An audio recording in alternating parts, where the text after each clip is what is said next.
Questa è la parte del video in cui dico sigla.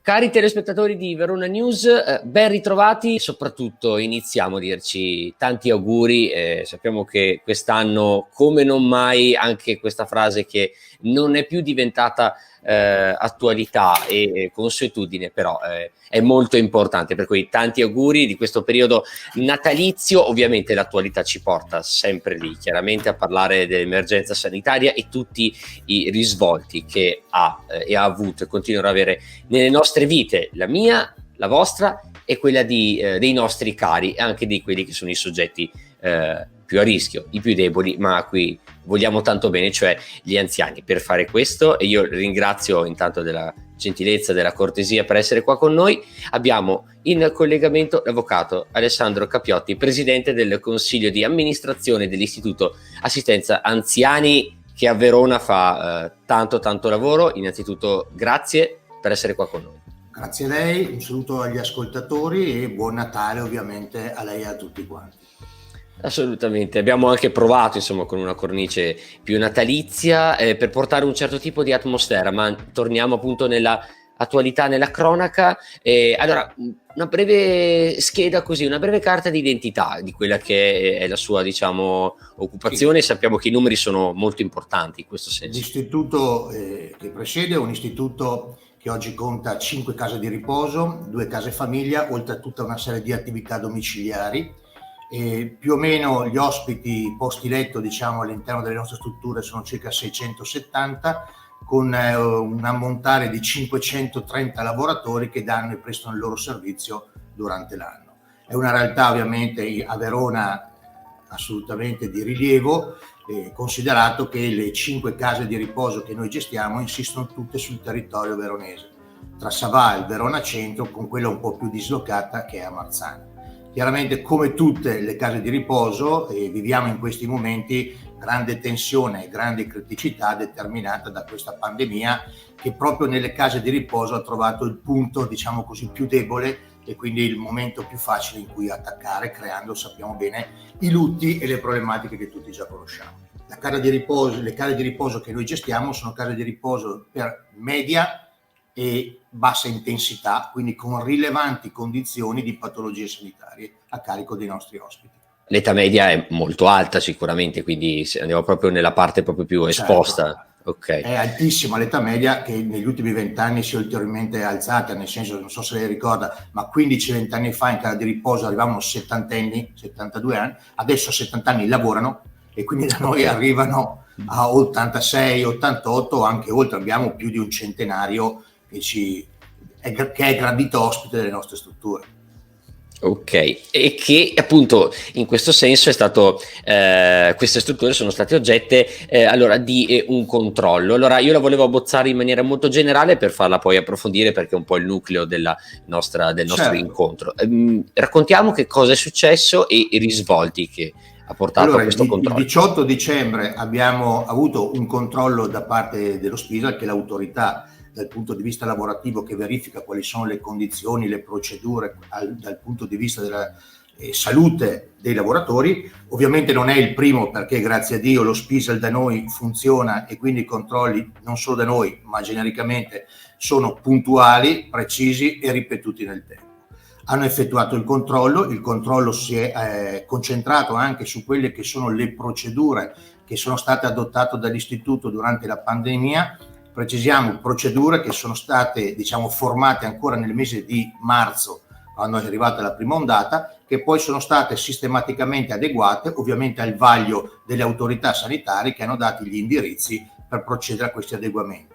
Durante la verifica non hanno, grazie a Dio, rilevato nessun tipo di irregolarità, il che va a merito di quelli che le procedure le hanno confezionate e di quelli che poi le hanno rispettate, perché è chiaro che la procedura funziona non solo perché è fatta e costruita bene, ma perché poi le persone che questa procedura devono adempiere la mettono in pratica ovviamente con contezza, con capacità e con scrupolosità.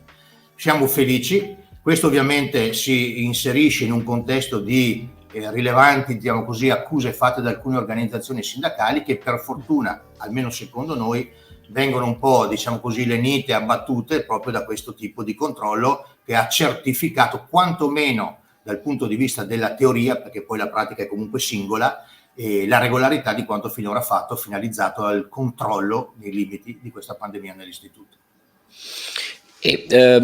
Quindi questo è chiaramente un dato positivo e una ma lo è, esatto, mi scusi, ma lo è per noi, non lo è perché c'è conflitto, lo è in senso assoluto. Noi siamo contenti perché se avessero rivelato irregolarità non tanto sarebbe un problema sindacale, ma sarebbe un problema per la sicurezza dei nostri ospiti e dei nostri lavoratori. Esatto, perché appunto la salute è al primo posto. È l'unica cosa che conta.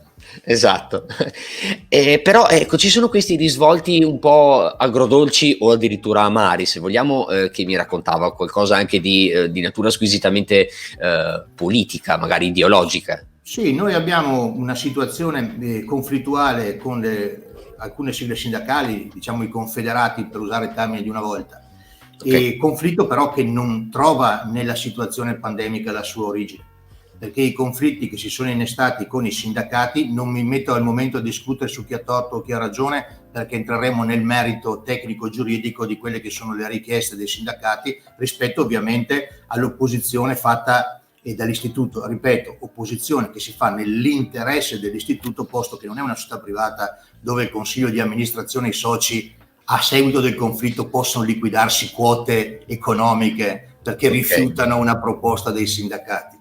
Il conflitto ha delle radici legittime, nel senso che ritengo che i sindacati abbiano tutto il diritto di procedere con le loro manifestazioni, sia che siano stati di agitazione, sia che siano comunicati o scioperi. Faccio più fatica a capirlo nel momento in cui viene collegato a questa situazione pandemica, perché un conto è dire facciamo lo sciopero perché dobbiamo rivendicare dei diritti, un conto è dire facciamo lo sciopero perché si accusa l'istituto, come è stato fatto, di una gestione della pandemia insufficiente o addirittura decisamente carente. Ecco, da questo punto di vista lo Spisal secondo me ha messo un po' i puntini sulle i, e quindi siamo felicissimi, come l'ho detto, che ciò sia avvenuto. Rimane incapibile per me, ovviamente non illegittimo, ma per me non è capibile, uno sciopero fatto in questo contesto, per queste motivazioni, in questo periodo.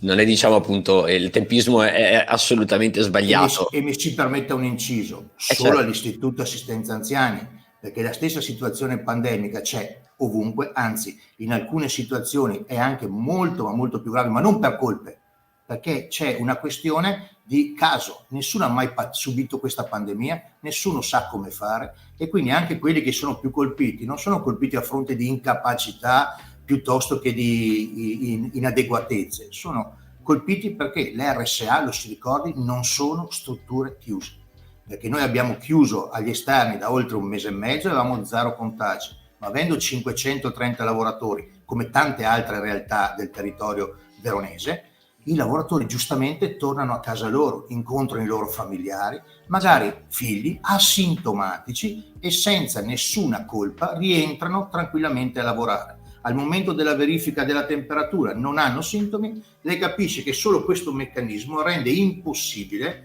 una situazione di assoluto, tra virgolette, distacco da quelle che sono le situazioni di contagio. Il confine è veramente molto labile. In questo senso volevo chiedere proprio una curiosità mia, e quindi sicuramente banalizzata in questo senso. Ci sono delle differenze che adesso, arrivando a fine anno, in tempo di bilancio, riesce a trovare tra la prima ondata e la seconda ondata in termini proprio di gestione? Allora, l'unica cosa, ovviamente, con gli strumenti di rilevazione che abbiamo noi, che quindi non sono particolarmente scientifici, ma sono solamente un'analisi dei dati dei nostri istituti, per quanto ci riguarda abbiamo visto che la velocità, diciamo la ciclicità del contagio è molto più breve, nel senso, prima di questa ondata noi avevamo assestato, come tutte le altre case di riposo, un ciclo di screening tra i 7 e gli 8 giorni sul personale dedicato alla situazione Covid, alle parti Covid, e di 20 giorni sul restante personale e sugli ospiti. Ci siamo accorti proprio a metà novembre, quando è partito il contagio da noi, si assesta oggi intorno al 25-26% per gli ospiti e intorno al 14% per i lavoratori più o meno. Ci siamo accorti in realtà che lavoratori ospiti negativi il venerdì erano positivi 4-5 giorni dopo. Il che vuol dire che il termine di 8 giorni, e guarda che 8 giorni dal punto di vista dell'impiego di lavoratori per fare i tamponi e dei costi straordinari, è una cosa immane dal punto di vista dell'organizzazione. Pensi un po', oggi dobbiamo farlo sui 4 giorni. Quindi questo però non è stato sufficiente 8 giorni, mentre lo era stato assolutamente nella prima fase. Quindi l'unica sensazione che possiamo dire è che il contagio è più veloce nella sua espansione. Ok, quindi è in linea un po' anche con i profili rilevati proprio a livello anche più grandi, a livello nazionale. Allora, praticamente una settimana e finisce questo 2020 e lei oltretutto ha anche la qualifica di avvocato, quindi nel senso ha tutto quell'aspetto di conoscenza che non stiamo qui ovviamente a citare. Se ha per caso, se non è un messaggio, addirittura magari qualche piccola novità o qualche progetto per quello che è l'anno nuovo, insomma, non solo un buon intendimento, ma insomma, se ci sono delle novità. Noi avevamo, in occasione dei bilanci di previsione per il 2020, avevamo programmato tutta una serie di grandissimi investimenti, per quasi considerati nel biennio, per quasi 10 milioni di euro, che comportavano la realizzazione di nuove strutture, all'adeguamento di altri e all'inserimento di nuovi servizi, tra le altre alcuni già inseriti ma sospesi proprio a causa del Covid. È chiaro che l'augurio principale è quello che questo virus possa trovare una soluzione attraverso forme vaccinali che sembrano essere prossime all'arrivo. Al termine di questa situazione però le case di riposo non saranno più, credo, come quelle di prima, non lo saranno da un punto di vista numerico, perché lei capisce che noi oggi abbiamo un 20%, 25% di letti vuoti, il che comporta un abbattimento ovviamente delle entrate di rilievo dal punto di vista anche della programmazione economica. E poi non sarà più possibile, credo io, avere delle case di riposo che permettano gli accessi o comunque anche i piani come si faceva fino a 7-8 mesi fa. Quindi il 2021, approveremo il bilancio adesso preventivo a fine anno, dovrà essere un bilancio di reinvenzione di quelle che sono le priorità, di quelle che sono le strategie e i servizi che saranno sempre più sanitari, proprio perché questo meccanismo di garanzia, diciamo anticontagio, credo che verrà mantenuto per almeno un anno e mezzo.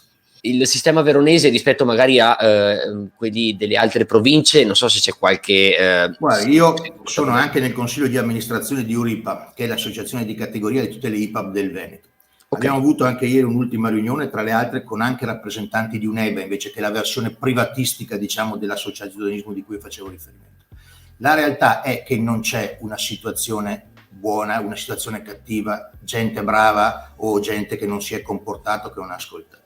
Perché Verona, devo dire la verità, questo, ma anche il Veneto, ha avuto una capacità, parlo dal punto di vista gestionale, di fronte a una pandemia di questo tipo, quindi sconosciuta, perché i protocolli, ricordiamoli, sono stati inventati man mano che le cose accadevano. Certo. Ci siamo presentati di fronte alla pandemia con un manuale. E quindi sia l'AS, sia la Regione, sia gli operatori, i direttori, ma i lavoratori, i lavoratori, al di là della questione sindacale che io distingo dall'operato dei lavoratori, che hanno fatto un lavoro strepitoso, sia chiaro, e anche dal punto di vista della disponibilità, mi si permette di dire che anche questioni relative, avrà sentito recentemente, a turni di 12 ore piuttosto che a sono situazioni che si sono rese necessarie temporaneamente, ma con la disponibilità incondizionata dei lavoratori, che non si sono mai tirati indietro quando hanno dovuto fare dei sacrifici particolari, è vero temporanei, per quella che era la situazione. Quindi direi che nella provincia di Verona, al di là dei numeri, perché i numeri, quando si fa un discorso rapportato semplicemente ai contagi e ai numeri rispetto a altre zone, si fa un grandissimo errore. Intanto si dà un messaggio in cui si sembra accusare quelli che sono sul territorio di aver mancato qualcosa, con la conseguenza di aver più morti o più contagi di altre parti. Certo. E dall'altra invece si indica, tra virgolette, una situazione che non corrisponde alla realtà. Ci sono più contagi o meno contagi per il semplice fatto che non c'è la soluzione. Quindi se un infermiere nel mio reparto si muove su 3 piani e nella casa di riposo di Vicenza si muove su un piano solo, a parità di contagio, a me verranno contagiati 3 posti e là verrà contagiato un posto solo, ma la procedura è la medesima, è solo una questione anche di casualità. Diciamo è un tocco di non scientifico che chiaramente... ripeto, scherzando in occasione, poi lascio se vuole, ma in più occasioni anche con le organizzazioni sindacali, se loro hanno un manuale che mi dice che con quel manuale io non contagierò, non avrò contagi più nelle mie case di riposo, io lo metto in pratica domani, e rivoluziono tutta l'organizzazione lavorativa dei 530 lavoratori affinché ciò avvenga. Insomma, ci vorrebbe, appunto, non dico un miracolo perché insomma non vorrei essere, però ci vuole coscienza delle cause e coscienza delle responsabilità, e anche la volontà in una situazione di questo tipo di lasciare da parte ogni questione, stringersi, lavorare per l'obiettivo che è salvare le vite e la salute dei lavoratori e degli ospiti, e posticipare altre questioni magari legittime, sia chiaro, in periodi meno complicati. Questo è anche un bellissimo messaggio che ovviamente noi condividiamo e assolutamente lanciamo in rete, dell'avvocato Alessandro Capiotti, presidente del consiglio di amministrazione dell'Istituto Assistenza Anziani di Verona, che appunto vedete è una realtà così impattante appunto per le vite quotidiane di ognuno di noi. Grazie mille per essere stato qua con noi, tanti auguri di nuovo. Grazie a lei di avermi ospitato, saluti i suoi ascoltatori e ancora un augurio di sereno Natale a lei e a tutti quanti. Buon lavoro e ci rivediamo l'anno prossimo. Grazie mille. All'anno prossimo, arrivederci.